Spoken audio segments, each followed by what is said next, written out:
चार ब्राह्मणों की कहानी।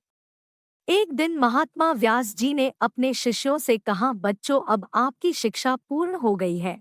अब आप देश विदेश में कहीं भी जाकर अपनी शिक्षा का लोगों में प्रचार कर सकते हो। यह बात सुनकर सभी शिष्य काफी खुश हुए। अब उनके पास दुनिया में अपना नाम बनाने का अवसर था। महात्मा व्यास जी का आशीर्वाद लेकर वे सब वहां से चले जाते हैं। जाने के बाद सब अपनी अपनी आगे की राय बताने लगे। एक कहता है, अब अपनी विद्या से मैं विश्व में अपना नाम करूंगा और एक ज्ञानी ब्राह्मण की उपाधि प्राप्त करूंगा। दूसरा कहता है, मैं तो केवल राजघरानों में अपनी शिक्षा का प्रसार करूंगा, जिससे मुझे महल की सुख सुविधाओं का लाभ मिलेगा। तीसरा कहता है, मैं भी अपनी शिक्षा से ऐसा ही कुछ करने के लिए उत्सुक हूँ। चौथा ब्राह्मण अभी शिक्षा में परिपूर्ण नहीं था। उसने तीनों से प्रार्थना की कि आप तीनों मुझे भी अपने साथ रख लेना। आप तीनों के साथ रहकर मैं अपनी शिक्षा को और बढ़ाना चाहता हूँ।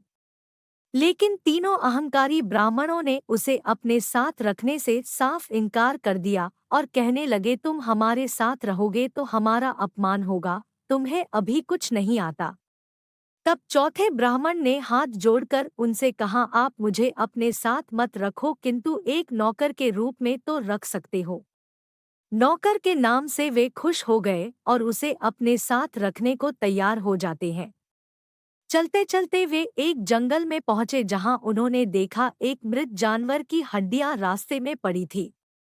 एक ब्राह्मण ने अपनी विद्या से जानवर की सारी हड्डियां जोड़ दी। दूसरे ने अपनी विद्या दिखाते हुए हड्डियों में मांस और चमड़ी लगा दी। तीसरा अहंकारी भाव से बोला, भला ये भी कोई विद्या है? अब मैं तुम्हें दिखाता हूँ इसमें जान कैसे भरते हैं।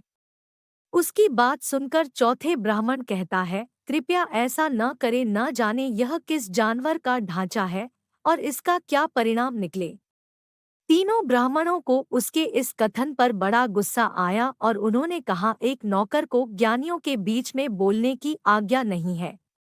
जैसे ही वह ब्राह्मण जानवर में जान फूंकने के लिए मंत्र पढ़ता है, चौथा ब्राह्मण भागकर पेड़ पर चढ़ जाता है। जब उन्होंने जानवर में जान फूंक दी तो उन्होंने देखा वह एक घातक शेर था जो काफी गुस्से में था। अपना गुस्सा और